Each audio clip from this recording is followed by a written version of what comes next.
ملک میں جنگی صورتحال کے پیش نظر سول ڈیفنس آرگنائزیشن متحرک کھڑی شریف کے وسیع و عریض علاقہ کی حفاظت کے لیے کھڑی شریف میں وارڈن پوسٹ قائم کر دی گئی۔ سول ڈیفنس آرگنائزیشن کے additional chief warden Khawaja Zafar Iqbal, deputy chief warden Shehrbaz Munir Chaudhry, assistant director Muhammad Yaqoob, instructor Abdul Rauf کے علاوہ پوسٹ وارڈن محمد واحد، مذہبی اسکالر خطیب دربار عالیہ کھڑی شریف مولانا زبیر احمد نقشبندی، شہباز شہید پریس کلب کھڑی شریف کے صدر چودھری شوکت حسین، پیر شاہ غازی پریس کلب کے صدر راجہ وقاص سرور، مقامی صحافی چودھری جہانگیر اور دیگر بھی موجود تھے۔ اس موقع پر شرکاء نے سول ڈیفنس کے ساتھ تعاون کرنے پر محکمہ اوقاف کا شکریہ بھی ادا کیا۔ ملکی حالات کے پیش نظر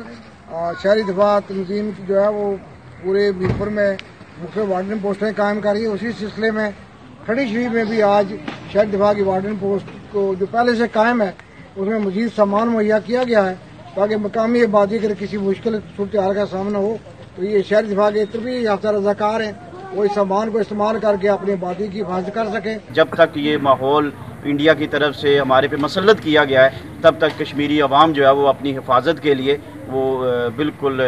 چاقو چوبند جو ہے وہ رہیں گے۔ شہباز شہید پریس کلب کے صدر چودھری شوکت صاحب اور بابا پیر شاہ غازی پریس کلب کے صدر راجہ وقاص صاحب اور ہماری مذہبی اسکالر جو ہیں یہاں پہ بڑی ہماری مذہبی شخصیت ہیں مولانا زبیر احمد نقشبندی صاحب، ان کا اور یہاں پہ جو میرے پوسٹ وارڈن ہیں جوان واحد، اس کو جو ہے وہ میں خراج تحسین پیش کرتا ہوں تمام احباب کا کہ ان کا تعاون جو ہمارے ساتھ ہمیشہ رہا۔ اور محکمے کے جو لوگ ہیں انہوں نے جو کاوش کیا کھڑی کے عوام بھرپور تعاون کریں گے کیونکہ یہ ہمارا قومی فریضہ ہے اور اس سلسلے میں کسی قسم کی لاپرواہی اور غفلت کا تصور بھی نہیں ہے، بھرپور تعاون اور معاونت ہو۔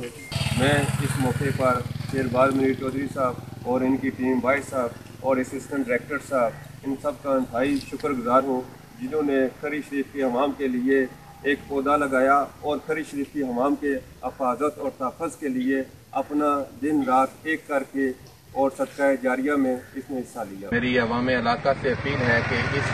عظیم نیکی کے کام میں اور لوگوں کے تحفظ کے حوالہ سے جو یہ داغ بیل ڈالی گئی ہے، آپ سب لوگ اپنے حصے کی ضرور شمع روشن کریں۔ اللہ تبارک و تعالی ہمارے جملہ احباب کو عزت و شان عطا فرمائے۔ عوام علاقہ سے بھی اپیل ہے کہ اس ایریا میں ہم ان کی ہر چند خدمت کے لیے موجود ہیں۔